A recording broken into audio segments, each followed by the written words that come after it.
They stopped shooting. They started investing. The Mafia didn't vanish. It evolved. When most people think of the mob, they imagine black Cadillacs, cigar smoke, and blood in the streets. The Godfather, Goodfellas, Capone. But the truth is, organized crime didn't end when the guns went silent. It just changed its wardrobe. This is the untold story of how the Mafia learned to play the long game, not with bullets, but with balance sheets. In the 20th century, the Mafia was the shadow government of America.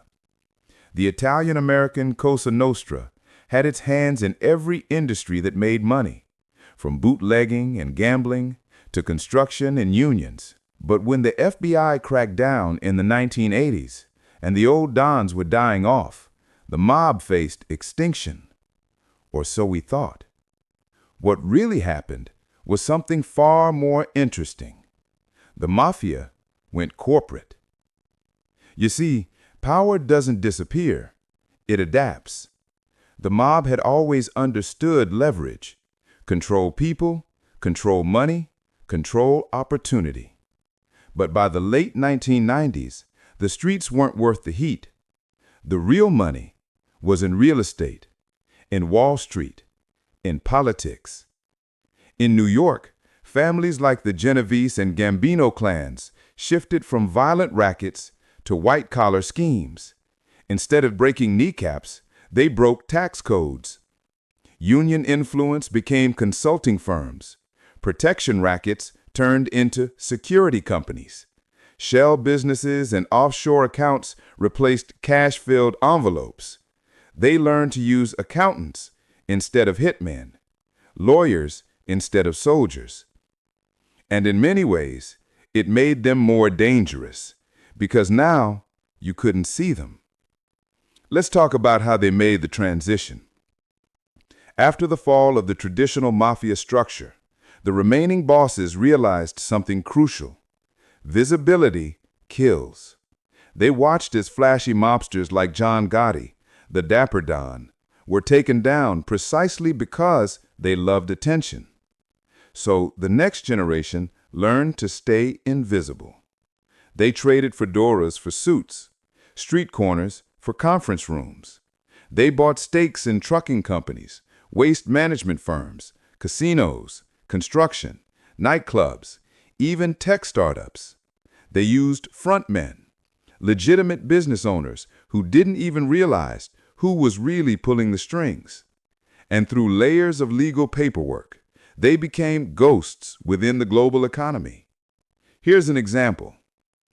In the early 2000s, several mafia-linked construction firms in New York were discovered rigging bids on government projects, earning millions from contracts funded by taxpayer money. No gunfire, no threats, just paperwork and influence. The same model appeared in Las Vegas, Miami, and Chicago.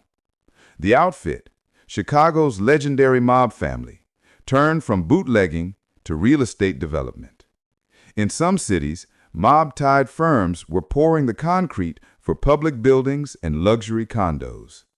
From the outside, it looked like progress, but behind it, quiet control.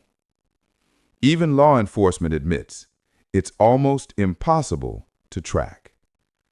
How do you prove organized crime when it's built into the system? When the guy who runs the company is clean on paper, but dirty in every deal? When the money doesn't flow in duffel bags anymore, but through offshore accounts and cryptocurrencies? Yes, even crypto has become part of the game. Today, organized crime operates on a global scale. The Italian mafia cooperates with Russian oligarchs, Latin American cartels, and Asian triads. They share roots, contacts, and technology. The Sicilian Cosa Nostra, the Neapolitan Camorra, and the Calabrian 'Ndrangheta, once rivals, have become financial syndicates. They own shipping routes, infiltrate legitimate banks, and even manipulate global commodity markets. The world is bigger now. So is the crime. But here's the irony. The more legitimate they became, the more they started to resemble the very systems they once fought against. They became corporations. They file taxes, lobby politicians, and run charities. Their goal isn't chaos anymore. It's stability, control without risk. A criminal empire that looks like capitalism itself. So, did the Mafia die? No. It just stopped pulling triggers and started pulling strings. And maybe, just maybe, that's the most dangerous version yet.